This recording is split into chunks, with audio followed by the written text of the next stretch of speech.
Hey crochet friends! When you take up the fabulous craft of crochet and your first language is English, you need to learn and continue to be mindful of the differences between UK and US terminology. There are a few differences and I will discuss them in this video. And once you know the differences, you'll learn not to make the same mistakes that I did when I first started crocheting. Keep watching and I might just tell you about those mistakes.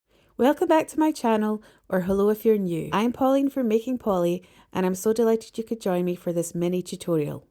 So let's dive into what are the differences between UK and US terminology. Well, essentially everything is the same. What, I hear you say? I mean that the differences lie in the names given rather than completely different materials or methods. But the differences can cause confusion and can mean a maker could make a crochet piece completely wrongly. Trust me, I know. So those differences are with the names of the measurements, the tension or gauge, the yarn weights, the hook sizes, and most importantly, the stitches and or abbreviations. If a pattern doesn't state which terminology is used, which it really should, but if not, you can look for these and establish the terms used. So let's take a look at each one. Measurements. Simply UK patterns will be in metric measurements, so that will be centimetres or millimetres. And US patterns are most likely to be in imperial measurements, so that would be inches. Tension or gauge. Both mean the same thing, which is how tight your crochet piece is and is dependent on the yarn and hook used and how tightly you naturally crochet. The UK will most likely use the word tension and the US will most likely use the word gauge. However, some patterns will use both words. Yarn weights. Both UK and US terminology use the term sock weight for very thin yarn and bulky weight for very thick yarn.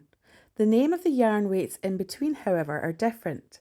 The UK uses the names 4-ply, light DK, which is light double knit, DK, which is double knit, Aran and chunky. And for similar weight yarn in US terminology, the names are fingering, sport, light worsted, worsted and heavy worsted. However, you may find that some patterns will use a crossover of these words depending on the yarn used, due to the fact that yarn can be bought internationally. Hook sizes. Here are some of the more commonly used hook sizes. However, there are more hook sizes that range from very small to very large. In UK terminology, the hooks are referred to in terms of their size in millimetres, whereas in US terminology, the hooks are more likely to be named with a number and sometimes letter system. Stitches and or abbreviations. These are the 5 basic crochet stitches to learn when you first start crocheting. Skip stitch and slip stitch are named the same in both UK and US terminology, but use different abbreviations. The other stitches are named and abbreviated differently. There are also longer stitches, and the longer the stitches, the more confusion can build, because different size stitches for each terminology uses the same names. I will soon be sharing a how-to tutorial for the basic stitches, so stay tuned. And before we finish, let me tell you that story about the mistake. The first mistake I made when I started my crochet journey was not even knowing about the 2 different terminologies and the differences between them. I was so desperate to just make things, I didn't take much time to stop and learn. Then I started making a cute little amigurumi polar bear for my soon-to-be-born baby boy. The pattern was in UK terminology and used double crochet stitches, but I made it in US double crochet stitches, which of course are the same as UK treble stitches.